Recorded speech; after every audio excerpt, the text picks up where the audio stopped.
কুকুরের কাজ কুকুরে করেছে, কামড় দিয়েছে পায়ে, কিন্তু নিজের কাজ ঠিকমতো করতে পারলেন না নার্স। ফের কাঠগড়ায় সরকারি হাসপাতাল। 12 ফেব্রুয়ারি কুকুরে কামড়ায় বেহালার টোটন মাঝিকে। চিকিৎসা চলছে এমআর বাঙ্গুরে।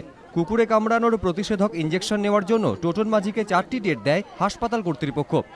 এতদিন সব ঠিকঠাকই চলছিল, কিন্তু বিপত্তিটা ঘটে গেল শনিবার বারবেলায়, 4 নম্বর ইঞ্জেকশনের দিন। শেষ ইঞ্জেকশনটি নিতে শনিবার হাসপাতালে যান টোটন, সঙ্গে 8 বছরের ছেলে রনি। টোটনের অভিযোগ, মুহূর্তের মধ্যে তার ইঞ্জেকশন ছেলেকে দিয়ে দেন নার্স। ওই ব্যক্তির দাবি, ভুল বুঝতে পেরে নার্স বিষয়টি গোপন রাখতে বলেন। আমি নিয়ে গেছিলাম ছেলেটাকে, নিয়ে যেতে ছেলেটাকে আদর করছিল, আমি জানি আদর করছে, কিন্তু তারপরে এই ইঞ্জেকশনটা ছেলেটাকে দিয়ে দেবে আমি তো বুঝতে পারিনি। তখন আমি বলছি নার্সকে, বলছি একে কেন ইঞ্জেকশনটা দিলেন, আপনি আমার ইঞ্জেকশন আপনি আমাকে দেবেন। বলছে যা ভুল করে দিয়ে ফেলেছি, কাউকে কিছু বলবেন না। বাড়ি ফিরে পাড়ায় গিয়ে বিষয়টি প্রতিবেশীদের জানাতেই সবাই মিলে হাসপাতাল সুপারের কাছে লিখিত অভিযোগ জানান।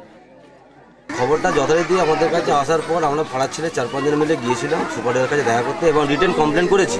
উনি বলেছেন যথাযথ ব্যবস্থা যা নেবার নেবেন। প্রতিবেশীদের দাবি, বিষয়টি খতিয়ে দেখে যথাযথ ব্যবস্থা নেওয়ার আশ্বাস দিয়েছেন সুপার। সুপারের নির্দেশে রনির শারীরিক অবস্থা পরীক্ষা করে দেখেন এমআর বাঙ্গুরের চিকিৎসকেরা। সোমবার ফের তার পরীক্ষা করা হবে। এই ঘটনায় যাদবপুর থানাতেও অভিযোগ দায়ের করেছেন টোটন।